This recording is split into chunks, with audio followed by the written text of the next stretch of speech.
I have had the great honor today of touring or riding with the Honorable Bill Morneau. And I guess what I'd like to talk to you about tonight are labors of love. Our first stop today, we went to the Spirit Tree Cidery. I know many of you are well acquainted with them. And we met with the owner, Thomas Wilson, who took us around and talked to us about all that went into his place. Now, I know it as a customer. You know, I know it as going in and buying all of the artisanal breads and the wood-fired granola and maybe some pizza and getting some cider. I didn't realize what it took to create that place. So Thomas comes from a multi-generational farm in Caledon, and he had to make the extremely difficult decision to sell the family farm in order to fund this dream that he knew, if it was successful, would hold his family in better stead, that it would simply be a better business model, that they would be able to make some more money than they would be, unfortunately, from just farming apples and distributing them. But it started, I asked him, so, you know, were you an experienced cider maker when you began? And he said, well, no, actually, you know, at university in the dorm, we used to make beer, you know, as you do in a university dorm. And because my family owned an apple orchard, I started playing around with making cider. And so I guess that got the idea going in his mind. But he and his wife, they've gone to Paris, to different parts of Europe, to California, learning all the different aspects of the trade, of cider making, of pastry making. They really put a lot into it. Then they came here and they needed to start their own building, and they decided that they wanted it to be a green building, something that was sustainable. So they used wheat, straw, bale construction. They did everything possible to adhere to very strict environmental standards, and they've created this wonderful business through their labor of love. I asked him if he could come tonight. I said, please come and be our guest, but he couldn't because he had to be the chef and sous chef at his place this evening and tomorrow. So it's a continuing challenge, and there's only one reason why somebody do it, and that is because it's a labor of love. And Bill asked him, so what are your gross profits approximately now? And he said 1.6 million. And what were they when you were farming? 180,000. So that is the kind of success story that we have when we have people who are innovative, who are entrepreneurial, and who decide to do something because they love it so much. Our hosts this evening, John and Marilyn, have done the same thing. They have created a winery where none existed beforehand. You've heard from John about the investment that he has put in. And you're bottling how many bottles? 37,000. 37,000 bottles. He already has orders from various restaurants. The Cineplex VIP cinema, if you like to go and sit in a cushy seat and get a meal delivered to your seat in the theater, they are going to be featuring their wines. And again, this is the kind of labor of love that really powers the engine of our riding. I've had 2 labors of love this year. So the first one, people who know me know that I had a daughter in February, little Marlo.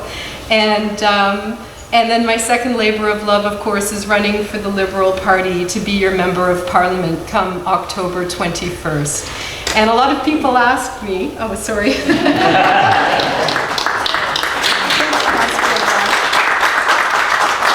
A lot of people ask me, how are you going to do that? How are you going to juggle those 2 things in 1 year? I've got 2 dreams in 1 year. And, you know, I like to say that a lot of MPs, in fact, have babies and small children, are raising families. Some of them even are women. But the truth is that I wouldn't be doing this if I didn't believe so much in what we're doing, in the environmental gains that we're making, in the economic gains that we're making, the fact that we're investing in Canadians, we're investing in the middle class, we're trying to strengthen things for everybody. The Canada Child Benefit has, and this is a StatsCan piece of data, So you can believe it. We pulled close to 300,000 kids out of poverty because of the changes to the Canada Child Benefit. We've also pulled hundreds and thousands of families out of poverty. We've strengthened the middle class. We have never, in my lifetime, I can't remember seeing unemployment rates so low. We are growing our economy, and we are making environmental gains. We're tackling climate change. We're doing all of the important things. And I want to be part of making that continue to happen for the next 4 years. I also feel like I really want to bring opportunities to Dufferin-Caledon. I want to help more people in their labors of love to get them up and going. I want to help create jobs here. If somebody has a need for a community center or we need some cross-cultural programming, I would like to find ways to make that happen. And I'm looking forward to working with each and every one of you here tonight to do that. This campaign, no campaign is an easy one, and this campaign is going to have its challenges. And we really need the support of everybody here, helping us in whatever way you can to go knock doors, to help with phone canvases, to help with events, to contribute whatever talents you would like to contribute your labors of love so that we can make this happen. And together we can and we will make it happen. Thank you.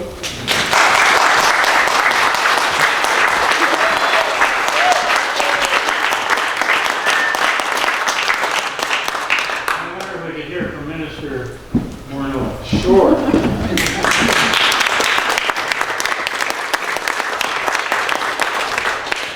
So I think everyone can probably hear me. So, well, first of all, let me just tell you, let me get past the really important thing. I met Marlo today. And know how hard it's going to be for you when you're in Ottawa, because you're going to be juggling multiple things that, frankly, I don't have to deal with. And I've witnessed other women MPs.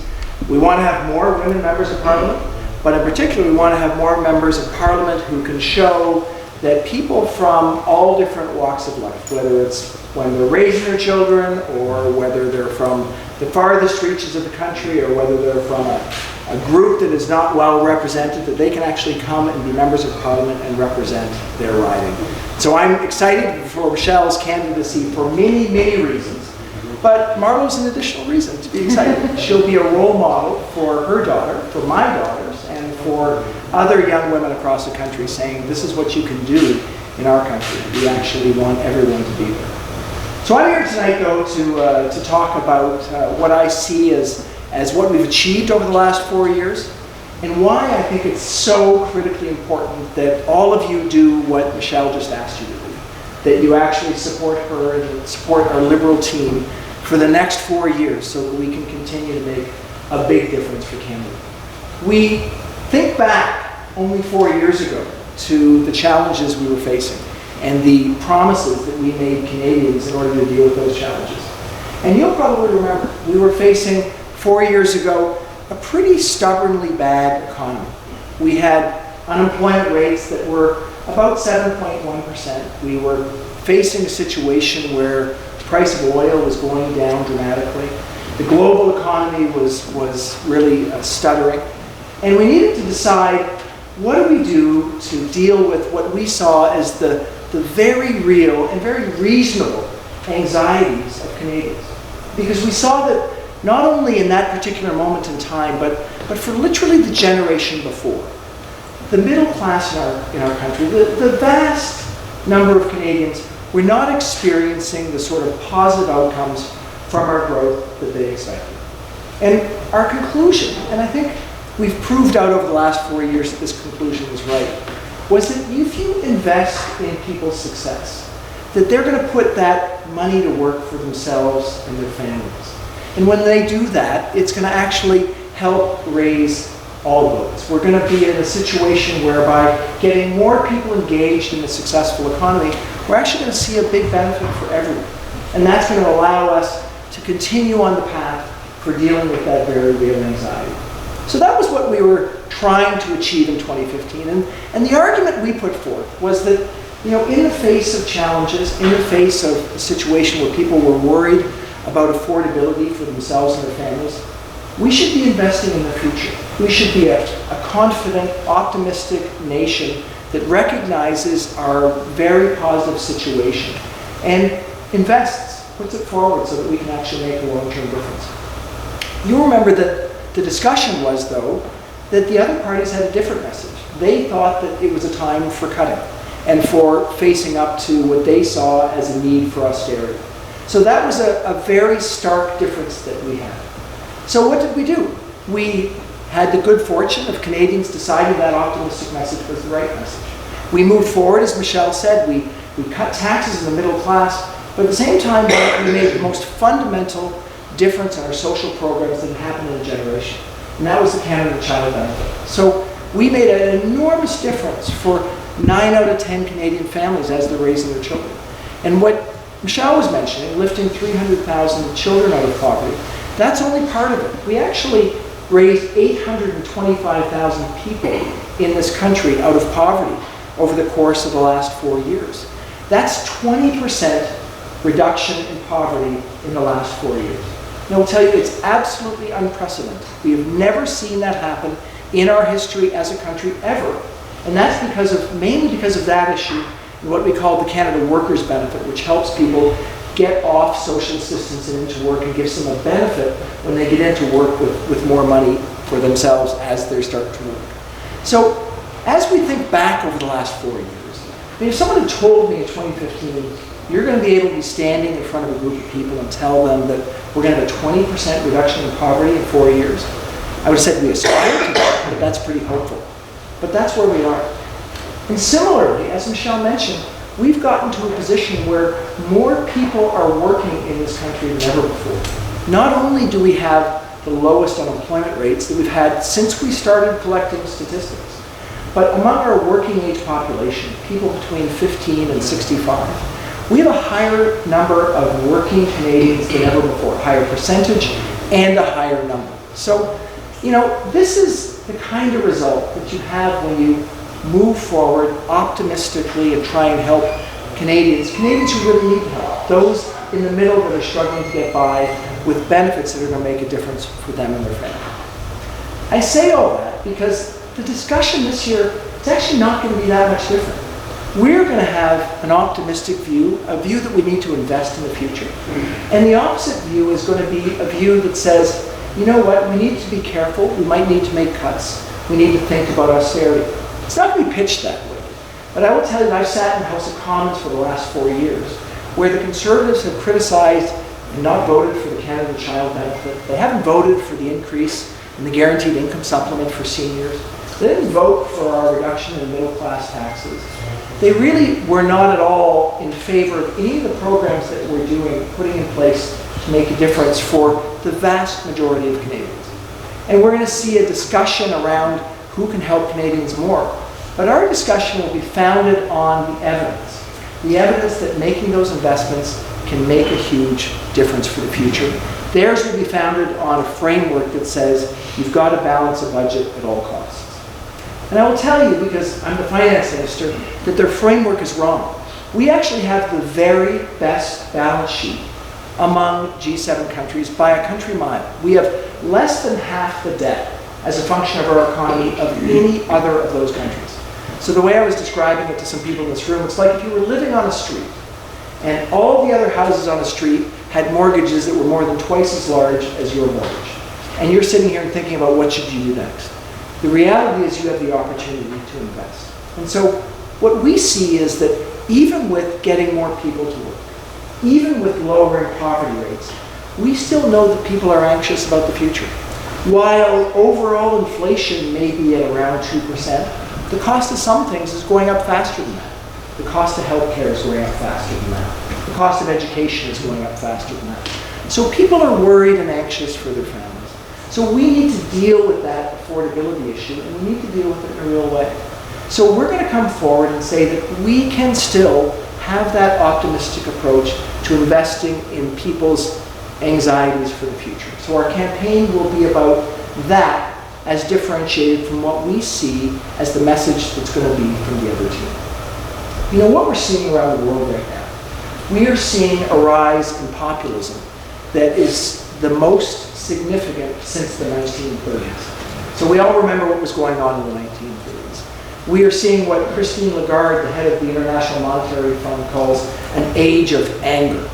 That's really what we're seeing, and I'll tell you that I feel particularly concerned that we are seeing that age of anger reflected in the politics in this province. So we have, in Doug Ford and the Conservatives, a populist government, a government that's doing things that are reflecting their view of how they can actually appeal to a relatively small subset of the population.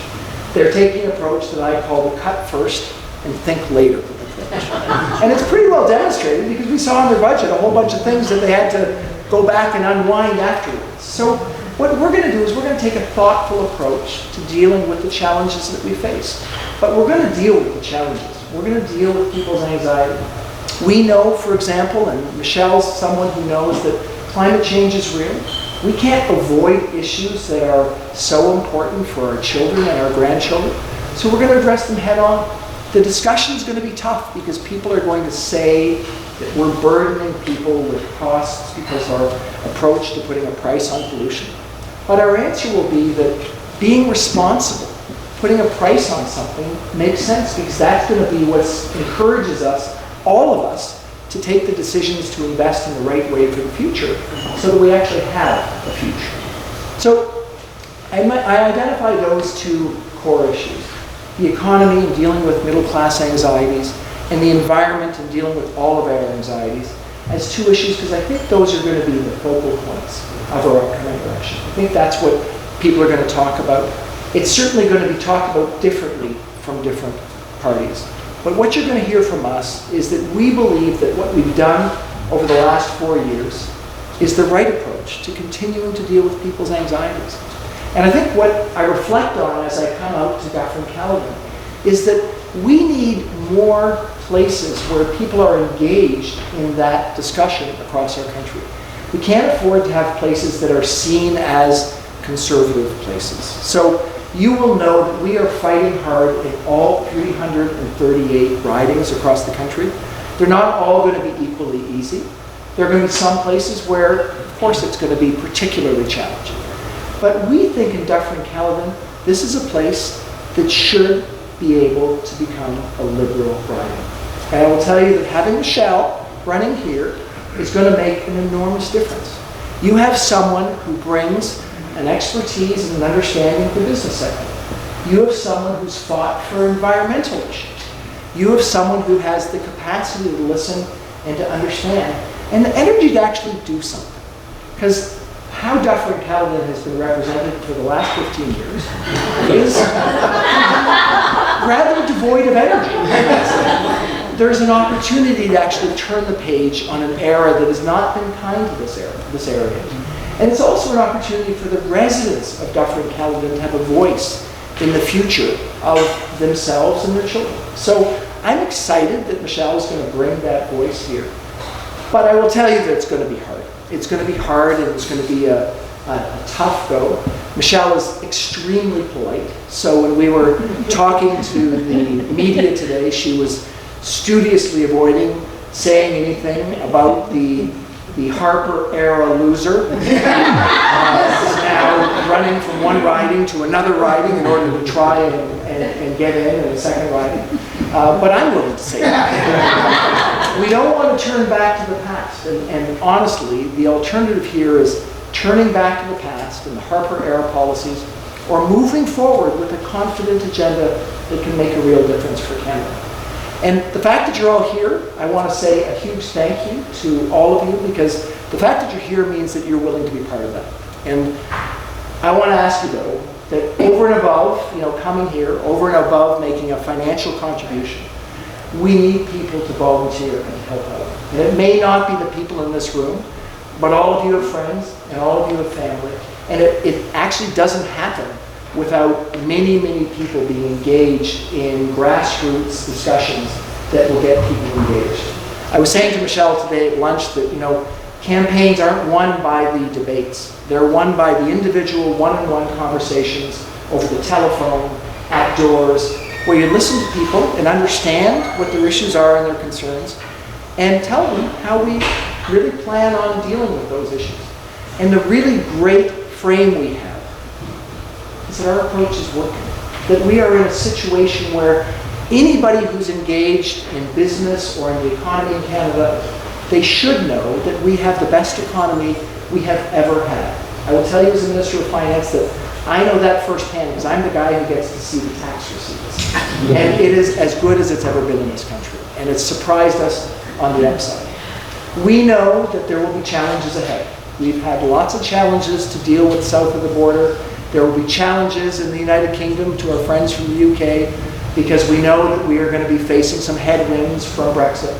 So there will be issues in the world that we are ready to face because Canada, we believe, is resilient. We've made investments that have improved our situation. We need to continue to think about how we can do that for the future. But we can't do it without a lot of Liberals in Ottawa. We can't do it without really great people like Michele as part of the team. So thank you for being here. Thank you for your support, and I hope you will consider lending even more time, energy, and maybe even money to Michele in the coming days, weeks, and months. Thanks very much.